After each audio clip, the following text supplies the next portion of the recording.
Let's go. Let's go. It. The real spin. Hold on. Still redirecting here. Says it's streaming live on YouTube. Yeah, there you go. So it takes him a few seconds to fully automate it. Nice. That the boomer and Jack, or it's just technology? All right.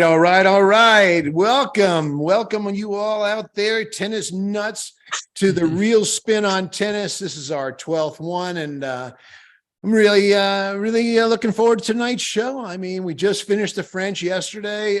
What an epic day it was. So let me introduce tonight's guest. When he's not doing book tours or working on court, you can often find him twirling and dancing with Bill Walton at a Dead show. My esteemed guest, top coach, author of You Can Get Here, There From Here, and ex-party monster, Barry Buss. What's happening, Hey, Barry. Jack? Hi, everybody. Nice. When I told my next guest that Novak Djokovic won the French, he asked, who was his partner? Doubles coach and expert, owner of the Tennis Tribe, Will Buchek. Hey, Will. Hey, Jack. Thanks for having me again. Always fun. Longtime friend of the show. When he's at the gym, girls come up to him and ask how much he can French press. My co-host, protege, and head of security for Ted Jones World, Ted Jones. What's up, guys? We're gonna have a fun episode tonight. Always happy to be here. What's up, T-Money? Okay, so we're going to start with our A block, and there's no place else to go but with the story of the day, which is Fed had the style, Rafa the grit, but Nole's the GOAT, and that's all she wrote. And, you got to give kudos to this guy who's been taking shit for years, right? I mean, even in the beginning, he was the spoiler of the Rafa and Fed show, right? Everyone had their favorite, and it wasn't Nole. And so he's had to fight that. He had to deal with a ridiculous thing of 3 years ago when he got thrown out of the US Open. I thought if it was Fed or Nadal, that would never have happened.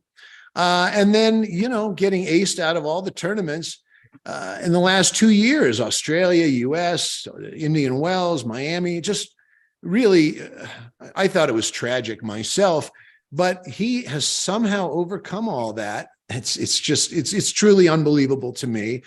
And he has shown himself to be truly the GOAT, truly the champion of champions. And he's achieved 23 Grand Slams, and he really didn't even get to play for about 2.5-3 years. So it's remarkable. Barry, you must be in awe. I mean, I'm sure everyone is, but you must be.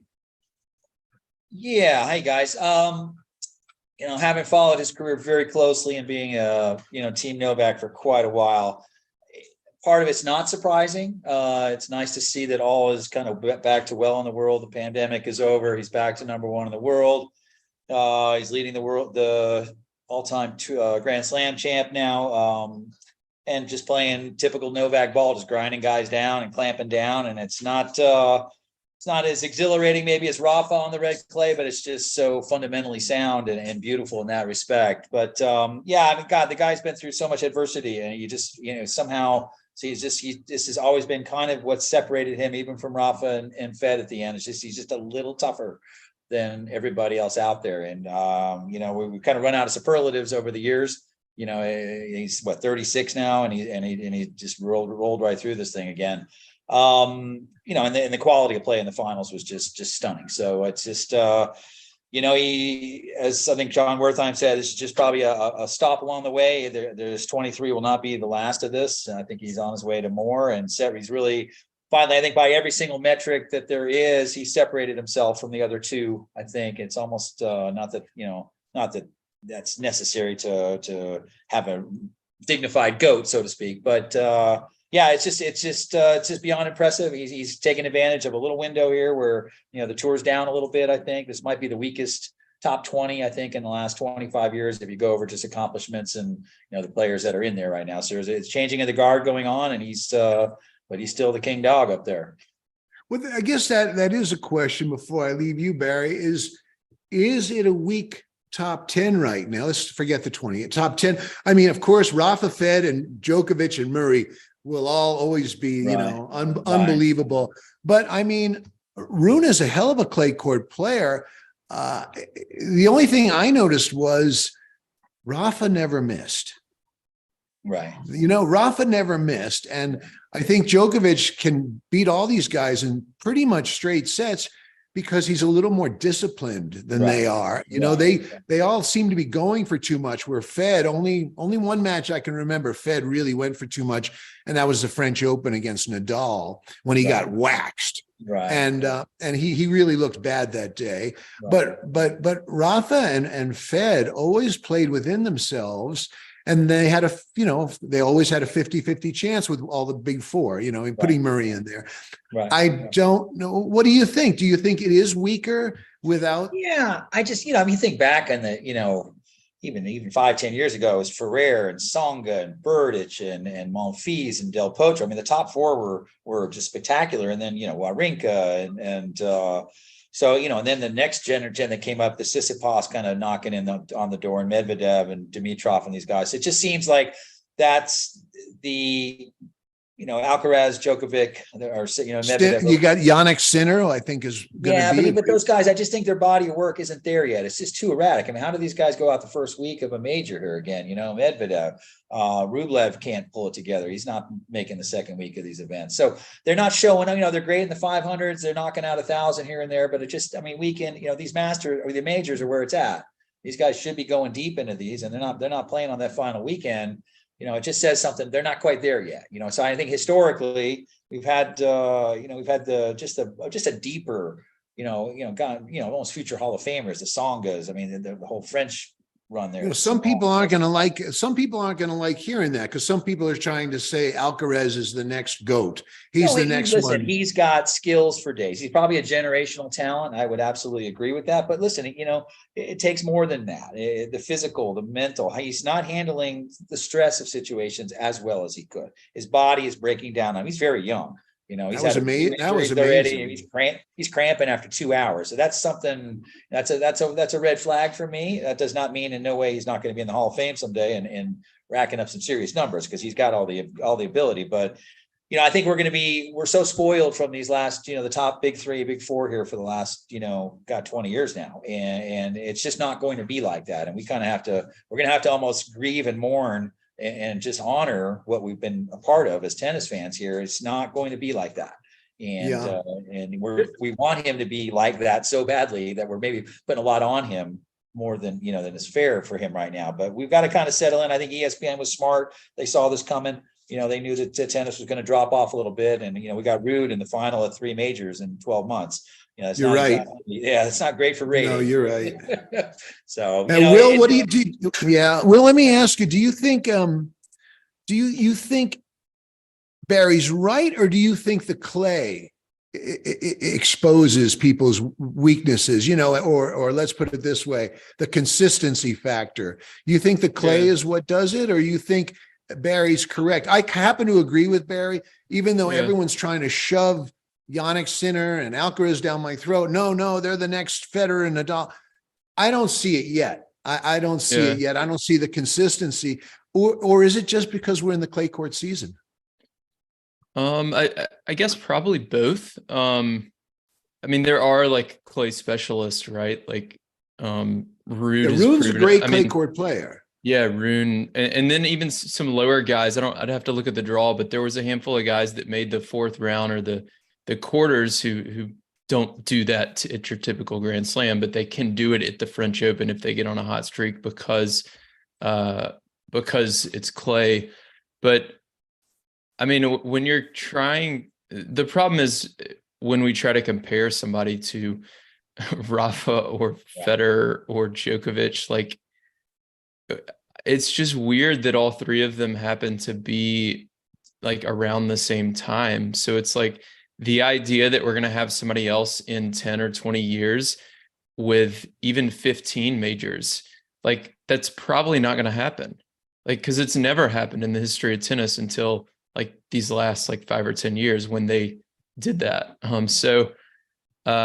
I mean, I think the bar's just kind of set a little too high and people's expectations have been set too high. But as far as like the depth of the top 20, I'm not sure. It'd be interesting to go back and look at like say quarterfinals for every major between like 2011 and 2016 or something. And like Ferrer is probably in there for most of them. And then Berdych and Tsonga and all the guys you were talking about. And then if we look at like the last 5 years, who has a similar number of quarterfinals, like does Tsitsipas have as many quarterfinals in majors over the last 5 years as like Berdych did during his 5-year stretch? I don't Like think probably so. not. No. Yeah. So in that case, like maybe the top 20 is a little weaker, or you could argue the top 100 stronger, like maybe 21 to 80 is stronger than it used to be. I don't know. I don't think I follow the singles tour closely enough to really say, but those are some of the ways I would kind of analyze it and think about it. Yeah, you know, Teddy, it almost feels it almost feels like we're talking about the women. When it comes to the women, I never know who's going to win. I mean, it's like, you know, it's like the lotto. Even though Iga, she did win this one, and I thought Machova played great. I actually like her game a little better than I like Iga's. I certainly like her serve better. She seems like a real natural athlete, you know, the way she moves so fluidly, and I just effortless power, you know, I really like her. But it almost feels like if Djokovic isn't there, it's like, who knows? Who knows who's going to win? It's almost like Djokovic is the new Serena. Well, Kind yeah, of. I think also in the last 5 years, we've been so blessed on the women's front. We know that if Serena was in the tournament, she was going to win it. If the Bryan brothers, At least she was the one to beat.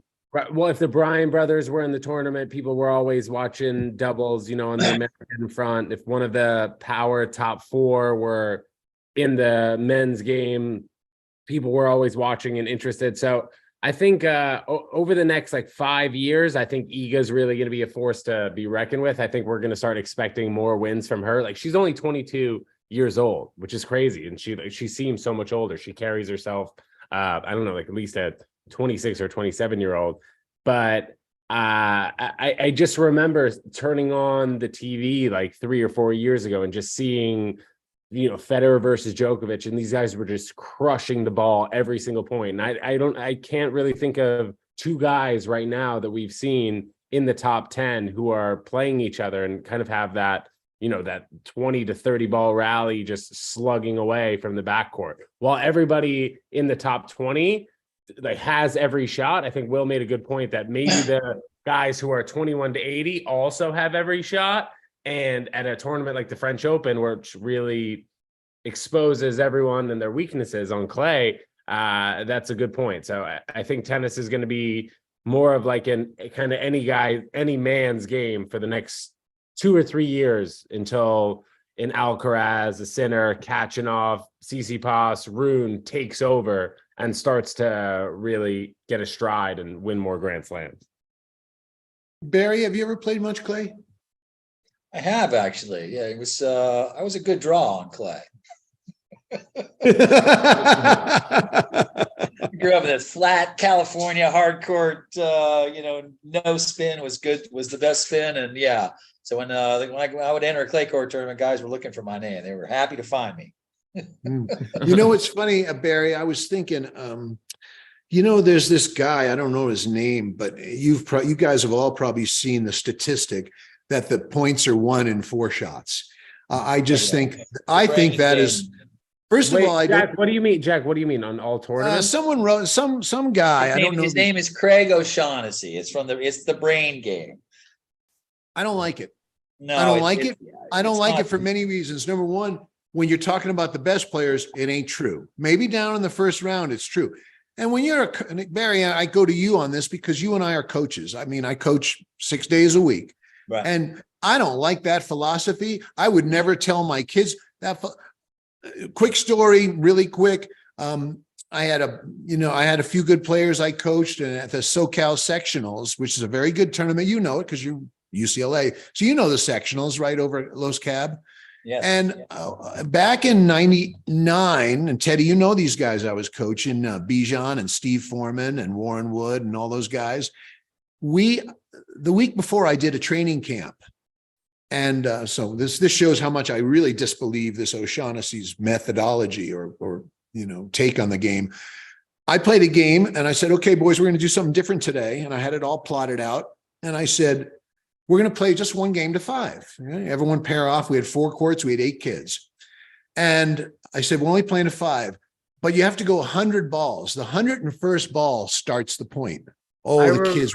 Dude, I remember you were telling me about this game at nightmare. Yeah. Because I started coaching you I started coaching you a couple of years after, and I told you this story and you said, wow, what a fucking idiot you were. And yeah, I was a jerk, but we won the 12s, the 14s, and the 16s of the sectionals. And I think there's something to be said for kids that get used to never missing. Let's get toothpaste and get the. Okay, we forgot to get toothpaste. What's that? Somebody was playing a video or something. Oh, so, I mean, Barry, you're a coach. I mean, are you in my Make camp? balls. Or are you in O'Shaughnessy's Gotta make camp? balls. I mean, O'Shaughnessy's coming from a little different place. So he's kind of data crunching. The pro tours, big first serves, weak returns, fast court tennis, and he's just lumping it into this kind of theory that the correlation is that yes, a lot of points are ending within the first 4 shots. Therefore, we should focus on that. But it's not, correlation and causation aren't quite in sync, and I don't think he has quite mastery of the statistics that he professes. And I've gotten into it with a few times with him online. It's not. He's a little defensive about his methods. Let's put it that way. But so yes, quite a few points in the first 4 shots. So should we focus all on that? No, we're already focusing on that. We're already focusing on big serves and returns and how to handle this. And there's so many factors involved here. Pace of court, what court we're playing on, conditions, all that stuff. So to just have raw numbers and raw data out there. Hey, 53% of the points end within the first 4 shots. That's what we should focus on, and that's his thinking. And it doesn't exactly hold up. And when you really get down to the brass tacks of it, when we watch the finals of the French here, and boys, the men and the women, these are grinding rallies, and it's guys who are able to construct the points and break somebody's shots down and get in the right patterns and stuff. If you're trying to finish a point on the 4th shot on a red clay court, you're asking for trouble, man. It means you're at the net trying to finish. That's not how it's going to get done. And so there is some validation to this because of the big games and the big serves and and inability to return these at times. But for the most part, no, it's about making balls. 12. I mean, I work with my kids. I go, you got to make balls. We're not working on anything else until you guys make balls. You guys want to transition? That's great. We got to make balls first. Okay, a lot of them. You got to figure out how to make good shots off of good shots and stay in rallies more than anything else. I don't give a hoot if you can finish a point or not. You got to be able to stay in a point first. So that's, and that goes a long way. And that's, again, if you watch Rafa, that's been his mastery. He stays in point. He's a pusher. He's a pusher I wouldn't call him a pusher. Until you give him a target. Right, He'll take the target, but he's a pusher. In fact, I noticed Nole, did you notice Nole was tossing up a bunch of moon balls the whole tournament? Yeah. So yeah, I mean, listen, I always try to look, where are they on the court when this is happening? I mean, Ruud was getting the ball up and deep to his back, and there's nothing up there. So he's just playing it smart. He's 10 feet behind the baseline, the ball's above his head. He's not hurting anybody back there. So they're going to wait that out. I wouldn't call it moonballing per se, but they do. They're going to play the game high for a little bit until somebody goes for something that brings it back down. But but listen, the modern pro game is just getting the ball up and away and deep on these guys, and to see if it's hard to keep your depth from up above your head when you're 10 feet behind the baseline, and eventually they can come in and attack you. So so to your point, yeah, I mean, listen, make balls. You got to make balls out there. This first 4 shot thing is, it's hard to finish matches off doing that. So. Well, Teddy, you and I spent 4 years together in the juniors, right? You were a junior, I was coaching you, and would you say that most of the players that you played, would you say that most of the matches were won or lost? I mean, was it a matter of who made less mistakes, or was it a matter of who hit more winners? I think who made less mistakes. I think it gets to a point where, if you're at a higher level, if you're a top 300 guy, maybe you're the guy with the massive forehand and you're hitting 20 forehand winners a match. but a lot of players are not doing that. And it does seem like the matches, especially in juniors, are made by the kids who are making less mistakes for sure. Even in college tennis, I felt that way too, Jeff. Huh? Oh yeah, I would say you're right. I would say in college, unless you're at the most elite level, maybe, UCLA, Stanford, UVA, a couple of others, Yeah. you're right. I mean, I played both D1 and D3. And yeah, the days I had my biggest wins was always, I didn't miss much that day. Yeah.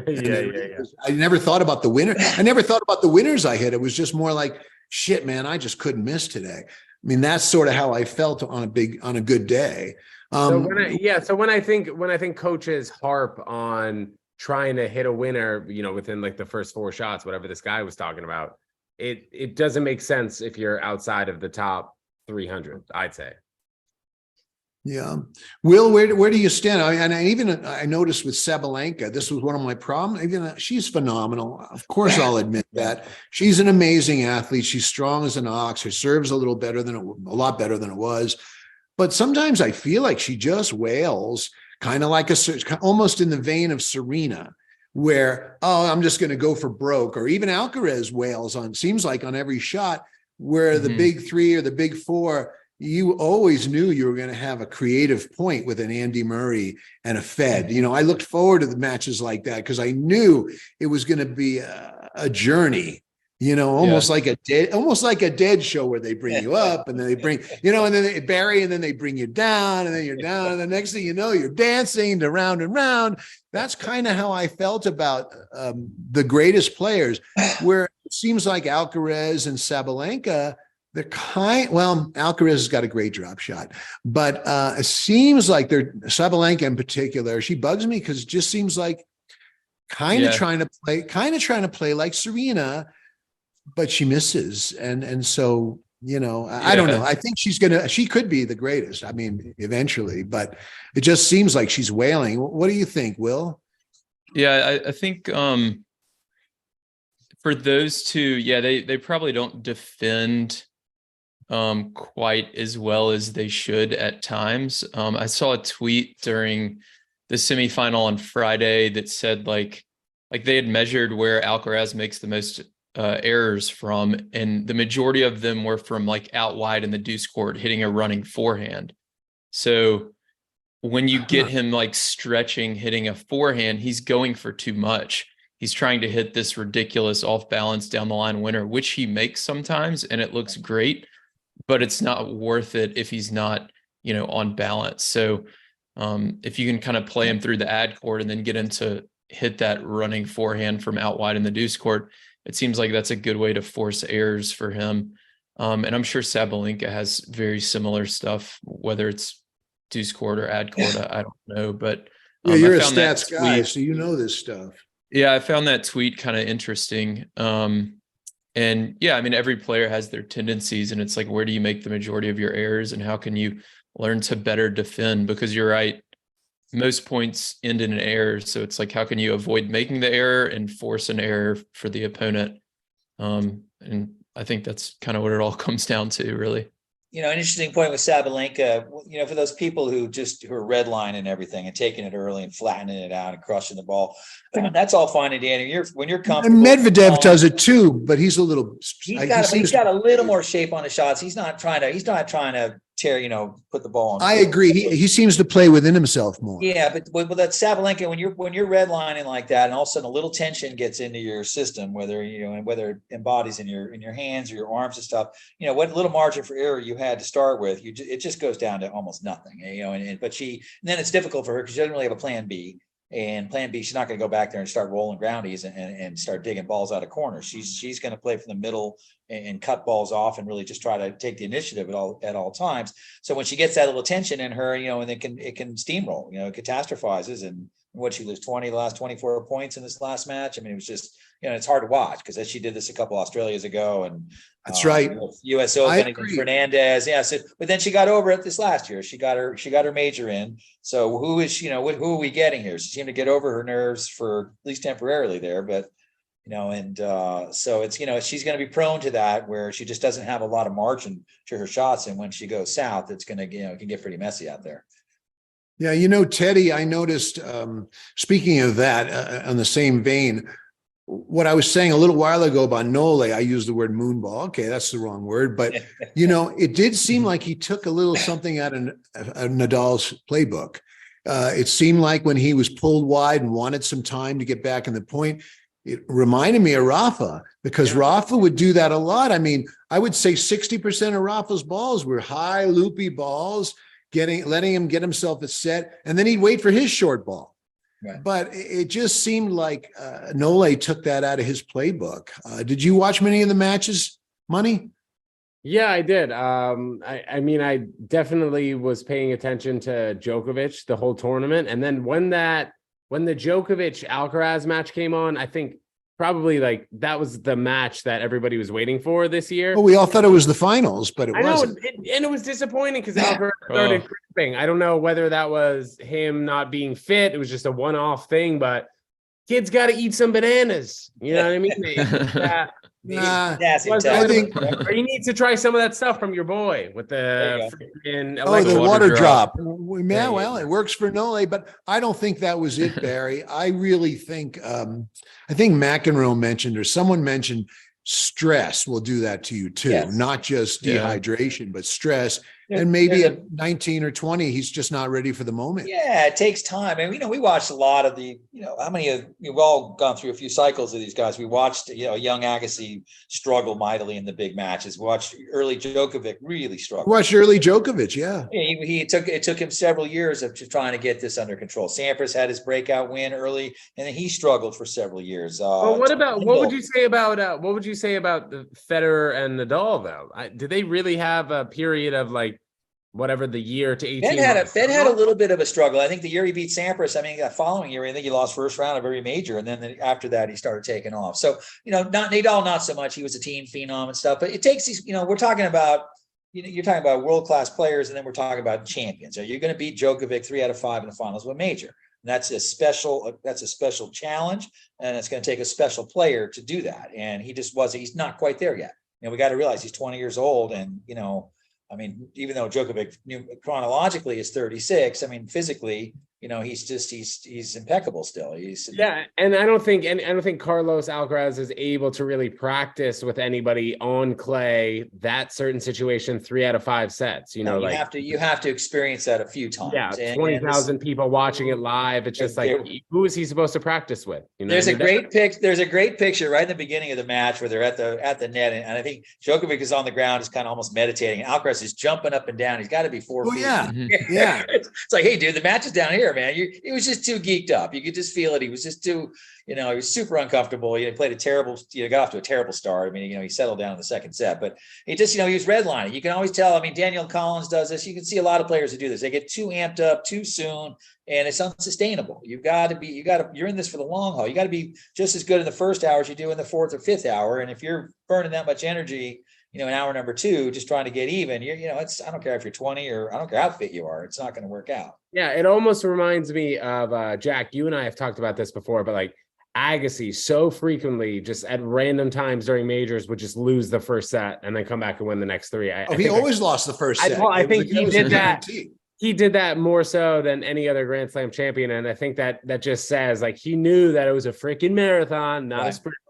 Right, Jack? So he was just like, match, and he knew how he was going to handle the 3.5 hour battle.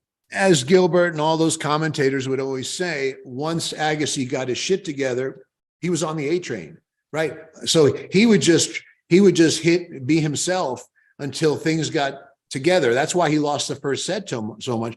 He was almost using that first set as a warm up, I think. Yeah. But when you talk, Barry, about the bouncing and all that, of course, I can't help but think of Nadal. He did the same stuff. Mhm. Well, he's, comparing as I think Will mentioned earlier, comparing anybody to these guys, it's just not fair in many ways. And we can compare them to each other in their impact on the game and just how they pushed each other to the levels that they're at. Imagine if 1 or 2 of these guys weren't around, these guys would have probably 30 majors. They probably, each one of them can count 10 that they left on the table there at some point. But I also think they might have pulled in their stakes a little while ago if they weren't in this kind of obscene competition. Well, and also, Barry, maybe they wouldn't have been as good if they didn't have each other pushing each other. There's no doubt Yeah. in my mind. Yeah. I mean, Federer made these guys, if they weren't going to be as talented as they were going to have to be tougher than him. Obviously, Nadal had the fitness in the beginning. Djokovic saw this. He goes, I've got to have to get extremely fit. I'm going to have to get extremely tough if I want to be able to beat these guys. And to his credit, against all odds, he did this. In the last decade, it's just been, it's just unparalleled what he's done. I just watched the Schwarzenegger documentary. There's a 3-part series on Netflix. For those of you who Yes. have Netflix, you should watch it. Schwarzenegger was just talking about how his rivalry with Sylvester Stallone just really kept him pushing on the Yeah. movie front and just to get better and better because he knew that Sylvester Stallone was right on his ass. So he, while they were enemies at the time, he looks back and be like, this guy really pushed me to be the greatest I could be. Right. Yeah. Hey, Will, I was wondering if you noticed this, being a doubles guy, and where finesse is so important, especially on the clay. I just don't want to forget to mention this to somebody, but is it just me or did the women who try drop shots? It seemed like every drop shot in the women's game hit the service line. And I was like, shit, don't you girls play dinkum? I mean, it seems like they should play more dinkum because the touch is terrible. I mean, they're all blasting the ball great these days, but I kind of remember Hingis and even Chrissy Everett. They had real feel. They had feel and they had touch. The girls today, I'm telling you, I watched a lot of women's matches, more than I ever do. And the drop shots literally would pretty much, their disguises weren't bad, but they would hit the service line. Is it just me? Am I being a male chauvinist or what? I don't know.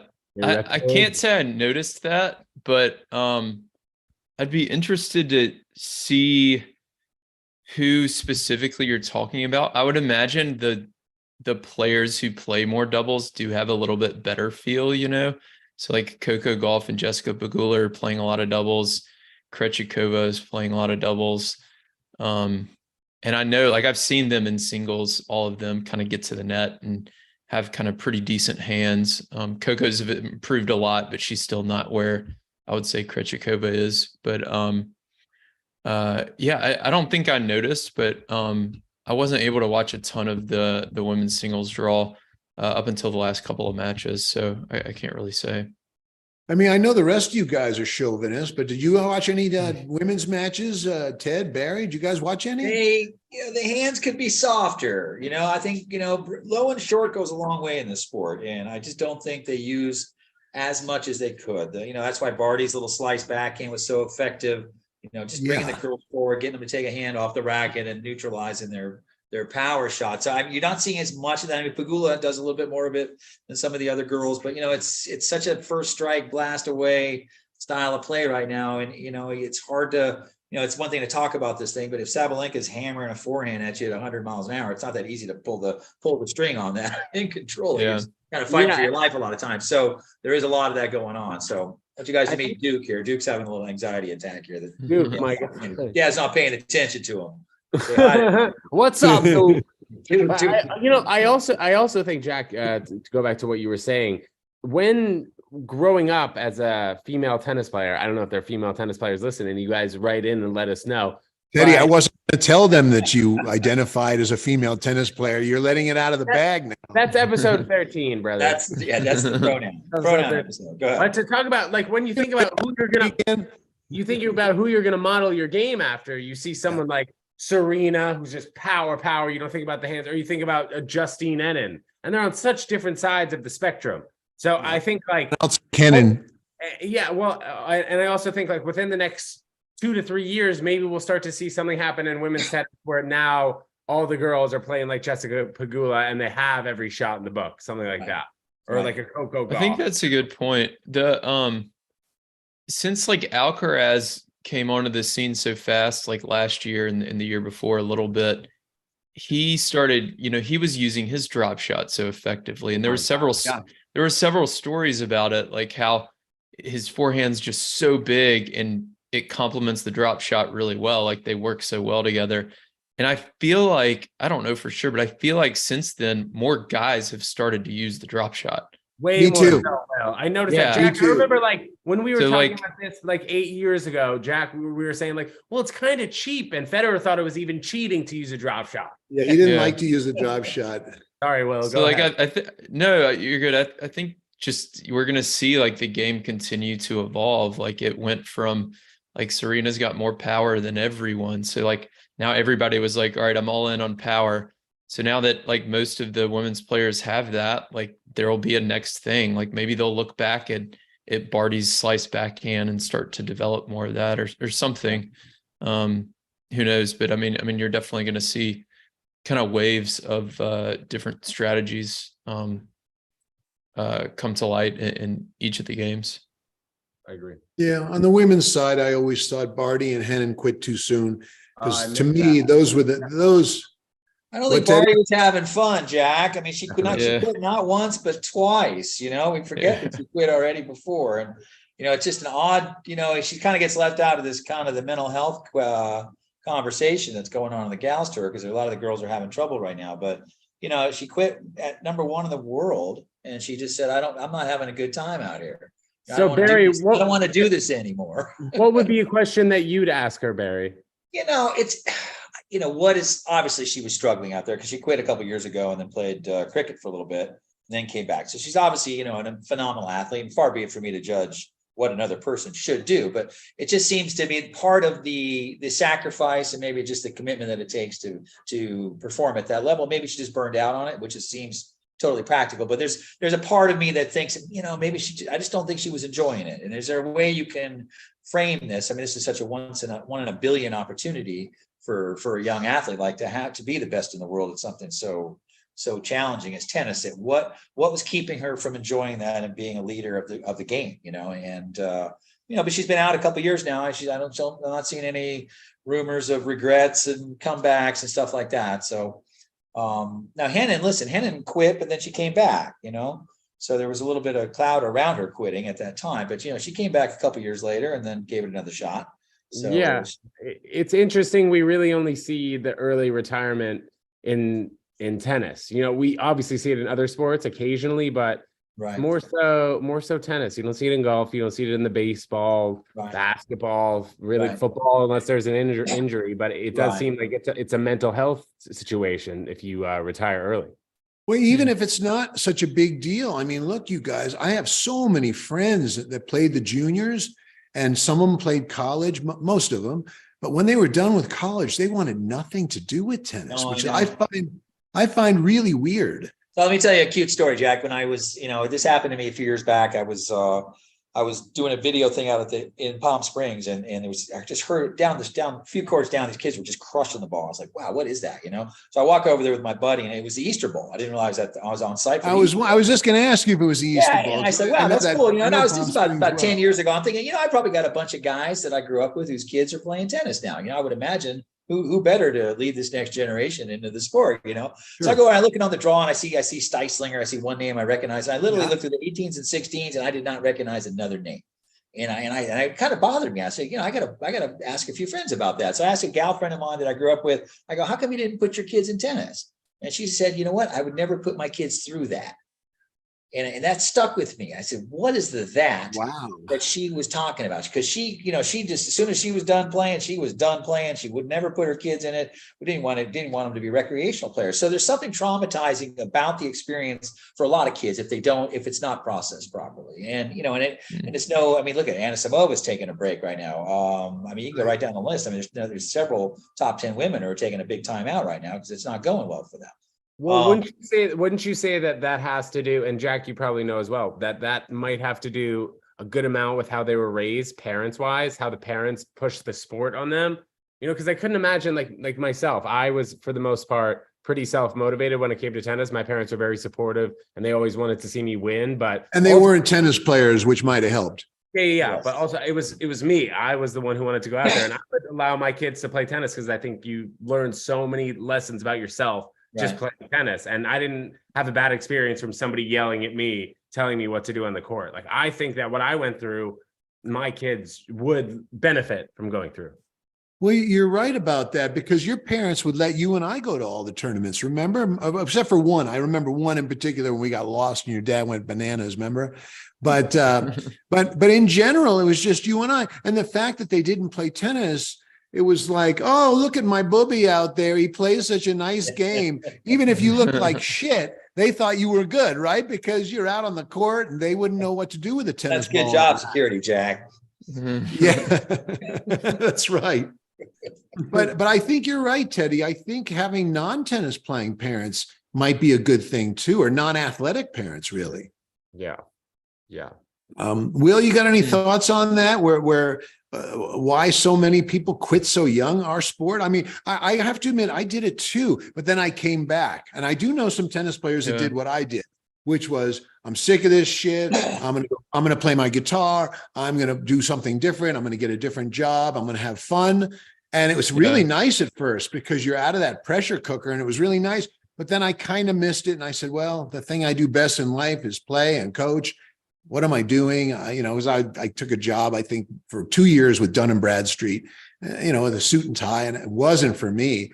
But for the moment, yeah, suit and tie, exactly. Cowboy hat, too. I know, but and I started windsurfing a lot. I was windsurfing obsessively, going to Hawaii all the time to windsurf and jump waves. And I just didn't want to play tennis. I wanted to do other things. And I do think a lot of it is, even in college, the guy, if you're playing 3 on your team or 2 on your team, the number 5 and 6 guy are always breathing down your ass. Coach, can I play Jack? I want to challenge Jack. And every day was annoying. And, and I was like, and then you had to play other teams. I actually preferred playing other teams to my own teammates personally. Yeah, definitely. Because then you have to go back to the dorms with them. 100%. Yeah. But Totally I don't agree. know, Will, where do you stand on that? I don't know how we're leaving the French Open, but go ahead. Where do you stand on that? People quitting our sport that's such a great, that they did all through the juniors. It got them to college. Half the time it got them into college. And now they want nothing to do with it, like at 23 and 24. Yeah. I'd never thought about it until Ted just said that. It does seem like it's the only sport where it happens pretty frequently before, late 20s. I think definitely part of it is it's an individual sport, right? So it's a lot easier to keep going in basketball or soccer or American football or whatever, because you have teammates. So you're getting not only the sport, but you're getting a social aspect to it, and y'all are all on the same team, kind of pulling in the same direction. So I think that has a lot to do with it. I would guess he's also right about the parents thing. You definitely see a lot of parents who push their kids too hard in tennis. I don't know how common it is for pro players today, but Agassi's dad was, Horrible. pushed him really hard. I know Serena's dad pushed her really hard. Tiger Woods' dad pushed him really hard. So it's I would guess that might have something to do with it. I can't speak for Anna Samova or Barty or I don't know much about most of their parents, but yeah, I'm not sure. I guess the individual nature of the sport, and it just becomes I don't know, people just get burned out more easily. Barry, you're awfully quiet, but I read your book. I read it. And it seems to me that you're the authority. I know a little bit about this. I got a dog barking. Hey, Twy. One second. What's up? Quiet down. Listen, I tease some of my kids. I go, there are less demanding hobbies than tennis. The problem, excuse me 1 second. Twyla. Quiet. It's funny. I don't think we can hear the dog barking. I can't hear the dog. Oh, you can't hear the dog bark. No, you look like the guy from that 50s movie with the rabbit that no one else could see but you, There you right? go, The perfect. giant rabbit. But listen, there's a couple. Barry's having a flashback. There you go, exactly. Yelling at people who aren't here. There's a couple things. Obviously, listen, you got to be all in on tennis, and at some point, it's hard to love it. You love being a part of it, I think, but the day in the day out, the journey is long. It's stressful. It's demanding. There's a lot of It's a little lonely too. It's a little lonely too. Listen, and the opportunity cost, the amount of hours I'm spending at this or hours I'm not spending at something else. So at some point, you when you realize, okay, maybe I'm not going to be a Grand Slam champion or a top 100 in the world touring pro, or even get a college scholarship, you start looking at other things, and that's totally natural. Surfing, guitar, there's other things to do in life. So that's part of it. I think, perspective is really important too. What are we trying to get out of this? I mean, this is really, if it's all about rankings and results and so forth, then, it's a very unforgiving game. You're going to slump, you're going to struggle, you're going to get passed over. You're going to, you may not fulfill all of your abilities, injuries, whatever it may be. So if it's all about the results, then, we're running a risk here. So the perspective aspect, what am I really trying to do when I'm out there? What is the maximum return on my investment? It's being able to apply yourself fully to something that you love, regardless of the outcome of this, because, not every, if there's 1,000 people playing and there's only 100 spots in the top 100, I mean, not everyone's going to get one, no matter how good you are. DNA plays a role in this. So so my goal is as a author and a mentor to kids and stuff is just try to shape their perspective, keep a healthy look on this. Can you give all of yourself to something over an X amount of time? And just see where you're at with this thing, and be goal oriented and be motivated, and then reevaluate. We'll just keep reevaluating where you're at here. This is not a life sentence. You don't have to play tennis the rest of your life here, but for a certain period of time, you've got the ability and the opportunity. Take advantage of that. Let's see what you can do, because this is a cool thing to get really good at. This is not, it doesn't, I'm still getting paid for what I did when I was 18. So it's, so it's not a bad thing to become excellent at, You know what I just thought of too, Jack, is for the pros, the one thing tennis has that no other sport has is an 11-month schedule. It's brutal. Yeah. Brutal. I bet that's a big part of it. Like, do you think Barty retires if it's like a 6 or 8 month schedule? Like, she might not. You're absolutely right. From the US Open, if they just got to cut it at the US Open. Even golf is like 8 or 9 months now, and they've shortened it the last like 10 years. They've shortened the golf schedule. So like, but Barry, is there really anything to do with it? Is there really anything going on after the US Open other than the Masters? And that's only for 8 players. Well, we got the Asian swing, and then we go the Paris indoors. I mean, you got them down in South America clay court run. They've got all kinds of. I mean, there's a lot. Cup. It's nuts. I think September, October, November. Davis guys should just chill out, and it's an opportunity for them to do other things. You can still have some events out there, of course, for guys who are trying to fix up the ranking, or if they had a tough year or injury wise or whatever. But to have the obligation for these guys to play, consistently play more, Shanghai, Paris indoors. I mean, it just doesn't make any sense to me. It's too much. Yeah. It's funny when you were talking, Barry, earlier about, and I like your take on it, giving kids perspective and giving them a sport for their life. There's 2 kinds of coaches, and Teddy, both of them because you had me, and all I cared about was you hitting a good ball. That's, and I said, I'll give you the tools. What you do with it, I don't care if you don't play tournaments or if you are going to be a world beater. You can use it for good or evil, but I'm just going to try and chisel a really beautiful game that you love your game. That you love the way you feel. You love the way you feel when you play, not just that you love the way you play. And I see so many of these coaches, you just see them, all they do with their kids is running and jump rope. And I'm like, shit, these kids have awful strokes. What are you doing with all this running? Clean up the stroke. Because I just think the game is so much more enjoyable if you love the way you play. Right. Absolutely. And Teddy, you tell me, you had grinding coaches before I met you. You were, in fact, when I met you, I don't know if I've mentioned this on the show, but I met you because you were about to quit. Very typical Barry, a 14-year-old boy comes hot out of the gate, does great in the 10s and 12s, and kind of like school. My son's got straight A's in the 5th grade. By the time he's a junior, he's flunking out. But Teddy, you had to wake up at 14, and I believe your mom said you were talking about quitting the game. That happens a boatload to 14-year-old boys. I don't wonder what your perspective was and why you ended up loving it. Shit, I see you play all the time now. You're still playing, but you're a guy who was about to quit. Yeah, I think that's actually a really good point, Jack, to make sure that whoever you're coaching really loves the game of tennis, you know, Right. before you get them to their highest point of VO2 max where they could just run around the court for days. Make sure that they have good strokes and they can keep the ball in for 100 strokes before they start the point. I think that's a super fun part, because the most fun part about playing tennis is hitting the ball. Like, even for me, down the middle, back and forth, like that 5 minutes when I'm grooving and with the person across the net and we're hitting 20 to 30 ball rallies and we're not missing, like that for me is the fun part of tennis. And then That's therapy. It's beautiful. yeah, exactly. That's the baseline. And then Right. once I start, start hitting aces, start hitting nice touch drop shots, like that's obviously a great bonus. But I think that it's just super important to allow yourself to become the best player just all around in the game of tennis. And the French Open really shows that, like being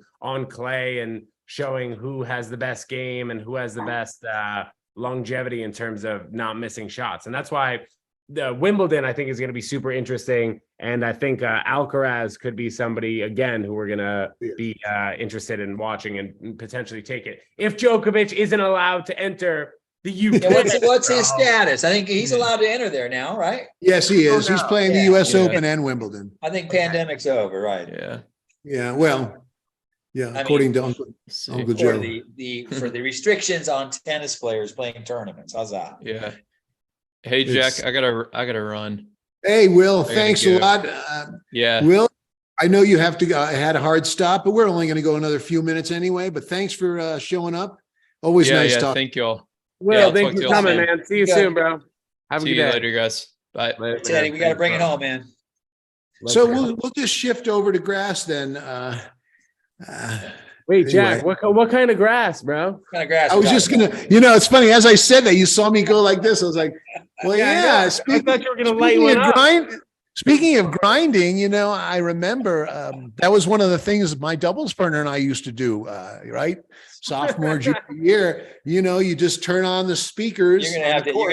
gonna have to edit so much out of this episode. Oh, I know. Yeah, I we know. got And you go F bombs. We got all kinds of things going on here. and you go cross. He's like, let's go cross court to this side of Led Zeppelin's album. Okay, let's go cross court to forehands to that See, that's side. good. I like that. Oh yeah, that was Listen, fun. Listen, Greg Patton, Tommy, you got to have music out there. You got listen. I got a new kid today I was working with. The first thing we did, we played dingles. I said, all right, we're playing dingles, man. Just two guys on each side. We're playing, silly games, net courts, pay double. I mean, you just got to mix it up and have a little fun with it. Yeah, otherwise, if it's just repetitive and it's just the athletic journey is long and it's demanding. It's got to be light in the middle. You got, there's a time to clamp down and buckle down, but man, you got to keep it fun for these kids. Well, I think that's the reason that so many of these colleges in the last 15 years all have tunes. I mean, Peter Smith had tunes at That too. USC, Yeah. UCLA, they got tunes. Of course, Patton, of course, Greg, he's always been like that. Right. He's a bro. And, he's always had music on the court. And, Patton's one of those guys. It's all about love, love, love. And I love that about him. He was new age before there was new age. Yeah. Well, let's in the last couple of minutes here before our shameless plugs, let's shift our attention to grass. Teddy, you're the expert on grass. Who's your pick for Wimbledon? Well, even before Wimbledon, Queen's Cup and all there's like 4 tournaments before Wimbledon, right?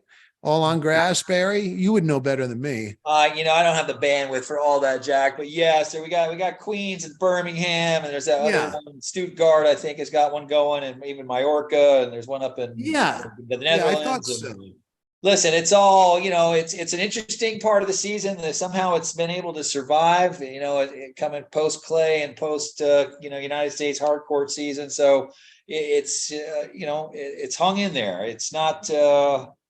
Some of the players aren't so fond of it. Certainly the clay quarters have just had a nice run. They got to make it's a quick paycheck if they had to get those 3 sets in at Wimbledon. But, it's different. They slowed it down a lot. So it's a little bit different game. It's not the serve and volley of our era. So it's a little bit, it's kind of fast groundies. And I'm always worried guys are going to, fall and that's going to be the end of it. But, listen, Djokovic is so heads and shoulders better than everybody on this stuff when he's playing his game. So, I don't know who's going to. I have to separate the season from the slam. Teddy, you remember last week when we had Johan and Roscoe, and I asked Roscoe, I said, hey, man, is it a coincidence that all the biggies lost in the round of 16? Djokovic, Alcaraz, Sinner of Madrid. And he said, no, it's no coincidence. He says, that's been happening forever. He says, these guys don't want to win a tournament and then tomorrow start a new tournament. That's 4 weeks of straight tennis.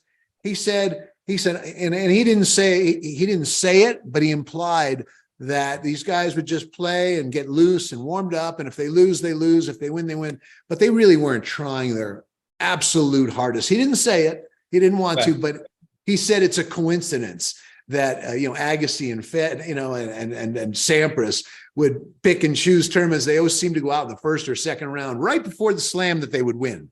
Yeah, well, I think the grass court season is super interesting in that because the grass court season is really only like 6 weeks. So you have the Stuttgart Open, Halle Open, Queens Club, Eastbourne, the Mallorca Championships. Then you have Wimbledon, and then if you're going to play a grass court tournament after that, what? Newport. No, I know, but that's right, Newport is after Wimbledon. Right. That's what I was. And that's only for America. And that's only for Americans, right? Yeah, that's what I was going to get at. So yeah.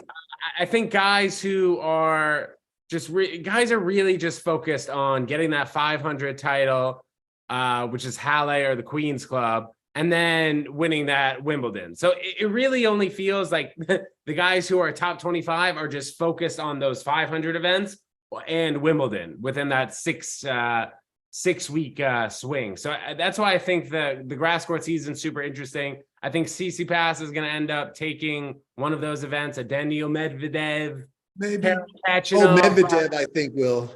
But I think we're going to see Djokovic with fucking the Kobe number 24, boys. I agree. I think he's going to win the slam. I think he's going to win that and the US Open. So I think what's fascinating, he's only won 3 US Opens. I know. It's crazy. And three French, right? Yeah, now, but you would have thought, him over the years, he's coming up on his 17th or 18th US Open here that he would have taken, right? He's only got 3 of them. It's fascinating. Yeah. You're right. It is because you'd think hard court would be his because he's so precise. You'd think hard court would be his surface. Right. I guess he's won the most on the Australian Open and Wimbledon. Right. 10 Wimbledon or 10 Australians, 3 Frenches, but he's struggling for some reason. Things go weird for him in New York.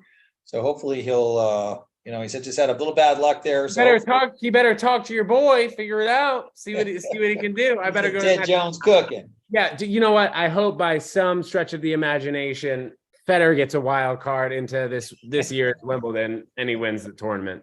I don't know. Fed's not playing. Barry, is Fed playing tennis anymore? Fed's not playing. He's just having. I didn't think so. He's having a fantasy right there. I didn't think so. Hey, you guys, you know what? Hours fly by, Barry. It's always nice. We just got to know each other about a year ago. It's always nice hanging out with you. I wish I was around. I wish I was around during your college days. We would have been good friends then too. I think we would have had some fun. Yeah. So how about some shameless plugs? We'll start with you, Barry. I know I still got that book out there. It's kind of dying down, but I wrote a book about a little over a year ago. You can get there from here. And one thing that's happened in that book is that a lot of people have asked me, hey, what could we have done to help you out? What could have been, were there programs in place to help you? And there really weren't, but I'm working on that now. So I'm working on a new you are right now called First Ball to Last, mental health and wellness, performance enhancing, life enhancing program for all levels of play. So I'm in the lab right now. I'm grinding this thing out and I'm going to peek my head out of here at the end of the summer, and I should have something to show the world. Barry, what's it going to be? Is it going to be like a website? It's going to be a lot of things. It's going to be a book. It's going to be a website. It's going to be video. It's going to be a state-of-the-art test giving kids a baseline of where they are and where they're trying to get to. It's going to be an app. We're working on developing an app so the kids have it in their hand every day. So the power of daily rituals. What else? We're gonna probably even have a podcast. I'm gonna learn from the best here. I'm gonna get myself a little podcast. I'll probably not have a bar behind me, but I'll have something else. You're gonna have he's gonna have a tea party now. I'll do it. I'll have a big A at the 12 steps behind me. So it's a lot of things, but we're gonna do it incrementally. Don't have a rainbow, but just don't have a rainbow behind you. Just give me that rainbow. Okay. But it's going to be good, man. I'm excited. I got the material down. I'm absolutely positive. If I had this material when I was a younger person, my life would have turned out considerably different. So Yeah. I'm just hoping to be able to package this. You know, it can't be some 60-year-old guy talking to an iPhone. So we're going to get some production quality going on this thing, and got a lot Really of interesting. people It's a big interested in helping project. me out. So I'll let you know when we get further along. I'll hit you up on that too. I have to ask you because a friend of the show is Murphy Jensen, and I've just been acquainted with Melanie Odan, and I'm wondering, are you partnering with any of those people who have had? No, right now I'm just flying solo on this thing. I have some Okay. people behind the scenes that are going to help me out on this stuff, but nothing with those guys. Money, where are you playing, buddy? If you guys are in New York City, check out Ted Jones World on all social media apps. We got shows this week. We got shows next week. We have the 4th annual Ted Jones World Vegan Hot Dog Eating Contest at the Moxie Williamsburg Hotel. 10 minutes, all you can eat vegan hot dogs. If you'd like to compete, deadlines for entering will be over on July 1st. So just get to me at tedjonesworld@gmail.com. But we got a lot of things going on. Check out Ted Jones World. Barry and Jack, this is truly a great time. Will Always you good. be shirtless? I might have to be. We'll see how good I'm looking then. Hey, I want to thank my guests, Barry Buss, Will Buchek, and of course, Ted Money Jones. And thank you all for checking it out. Always a And pleasure. please subscribe, all you folks out there, please subscribe to this YouTube page right here, right now. And like us on Facebook, Instagram, LinkedIn, wherever you go. And come visit us at BrodyTennis.com, where you can train the natural game. And I love you, tennis world. Fellas, have a great summer. Peace out. You guys have a good one. Talk to you soon. Peace. Mm.